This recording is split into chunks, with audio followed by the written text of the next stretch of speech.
this just happened to me last week. I lost a consulting contract and I was like, God, that hurt. And then Monday of this week, got offered a new consulting contract that I didn't even see coming from an entirely different place that more than doubled my revenue like overnight. And I was like, that's because I was like believing that, of course.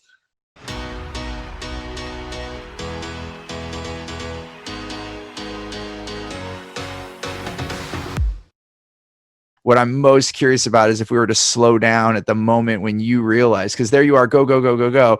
Was there a moment where you realized like, oh my gosh, I'm not living the way that, okay, she's nodding. The chest pains. And yeah, I was that before the sale or after? That was before the sale. Okay. And that was, I did wake up my husband and I think the next day he was like, nothing is worth this. Like nothing is worth this.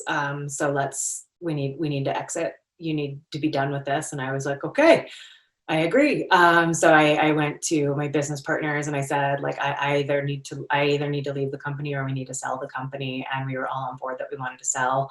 And so we put the company up for sale and we got acquired. And as part of the acquisition, the acquiring company requested that I stay on as CEO. And I was like, like not what I had in mind, but yes, I'll do it because I love this company so much. And I would love to be able to do some things differently right when I come in the door. And so we sold on December 1st, 2017. I, of course, didn't take a break. I like just rolled into the next Monday and was like, well, okay, now we're doing things differently. And on first week of January, I brought in a consultant, an incredible human named Nathan Havey, who is a dear friend, but also I think one of the best people in the country on helping you articulate your purpose and your values as an organization. He came in, he helped my team codify what our values were, what our purpose was, why we're doing what we're doing. We set like new parameters for organizational culture. We set weekly check-ins on not only our professional values, but also our personal values. We just like redid everything and it worked beautifully. It worked. It like really, really worked. I set boundaries for myself. Like I am done at 5 o'clock.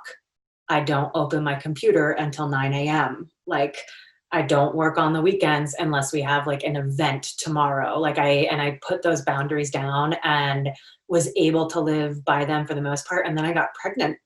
And then I had a miscarriage and I was like, I think I'm still going a little too hard. Like it's still a lot. And then I got pregnant again. And that was when I was like, okay, if I'm going to do the CEO thing and the pregnant woman thing, like really, really, really slow it down. And as you spoke about earlier, like you can be so much more effective if you take time to rest.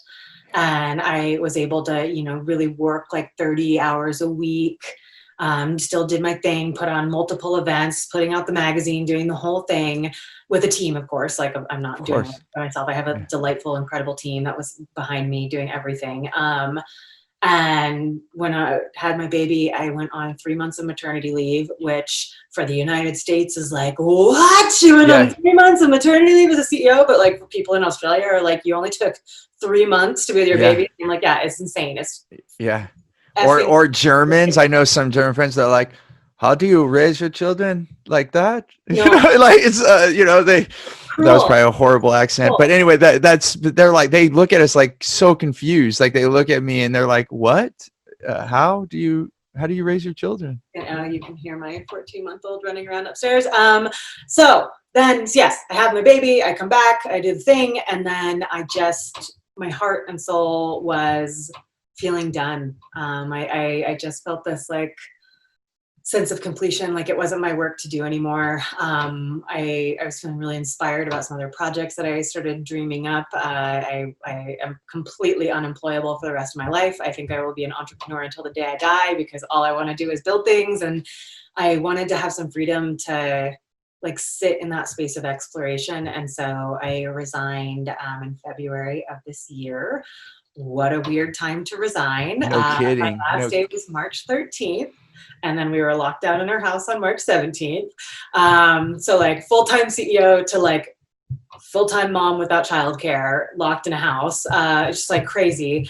But I've been the last like few months, it's just been, I didn't know what I wanted to do, but I knew that I needed to give myself some space to really feel into it. And so that's what I've been on a bit of a journey for the last 5 months, which has been the weirdest time to do this Right. ever. Well, and then maybe also in some ways the best time, in some crazy way. Because like, how would you have known to, like it's almost perfect that you left right at that time, like days before, and then to be in this, and then to have this, that we've all gone through quarantine and all these things. Now that's the self-isolation has allowed you maybe even more time that you wouldn't have gave yourself. Maybe I don't know, but Yeah, just saying, yeah, I have to believe, for me, I've come to this conclusion in all the experiences I've had now in my adult life, that there aren't, and even in my younger years, now when I look back, it's like, wow, there really isn't coincidences. There aren't coincidences. Because too many things. So this is my own belief, but I believe everything happens for a reason, including what's happening for you right now, it seems, so. yeah. That was, I have a little acronym that I used with my team. It was FWO. Am I allowed to cuss? Well, we usually, but it's okay. You could say I F. I can, mean, I if it can, happens, it's I'm not. glad I asked, but I think I Yeah. already did. I'm sorry. No. It stands for everything freaking works out. Yeah. FWO. And it was pretty much that, like, if we lost a contract, that was exactly what was supposed to happen. It was, Right. clearing up space for something else to come in. Like if we lost a venue for an event weeks before the event, then we were definitely supposed to be doing this event elsewhere. And I take that with me. I like literally, this just happened to me last week. I lost a consulting contract and I was like, God, that hurt. And then Monday of this week, got offered a new consulting contract that I didn't even see coming from an entirely different place that more than doubled my revenue like Yeah. overnight. And I was Yeah. like, that's because I was like believing that, of course, Yep. this is how it was supposed to be.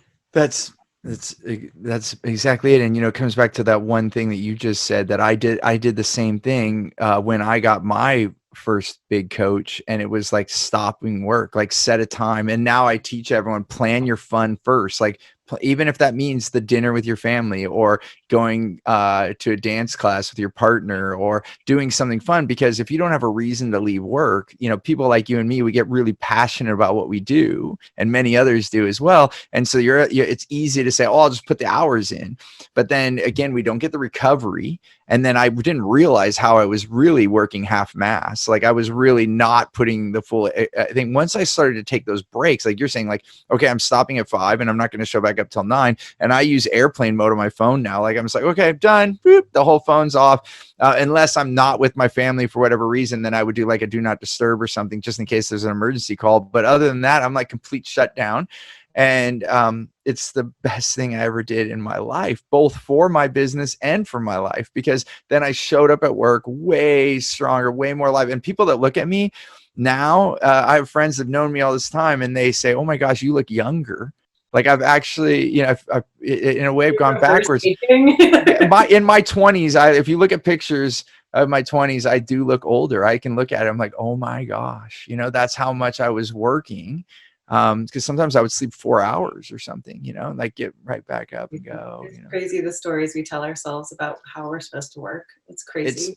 It's wild. So that parameter goes twofold, because one, you're taking care of yourself, right? But then also we end up doing better business and doing things. So it's so interesting how we each find our way there. But once you do, how impactful that really can be, so how, so coming to where you are now, like, being a mom, and congratulations, by the way. And it's such an amazing journey. I always say, like, the best thing, I mean, first off, my number one job is being a father, and out of everything I do, and it's also the biggest learning experience. Like nothing teaches us more than being a parent. I mean, it really flips everything. We're supposed to be teaching them, and I think I learn more from the experience than they do. So Hey there, I want to give you something really big. It's called Clear Path to Customers. It's the way that we get the right language to get the right client. I like to call them your wow clients so that you can have more results, more revenue, more raving fans, and more referrals. And I want to give this to you absolutely free. And all you have to do is go to stevenapolitan.com to check it out, or you can look at the description here. We'll put the details there. As always, remember, choose gratitude and create freedom.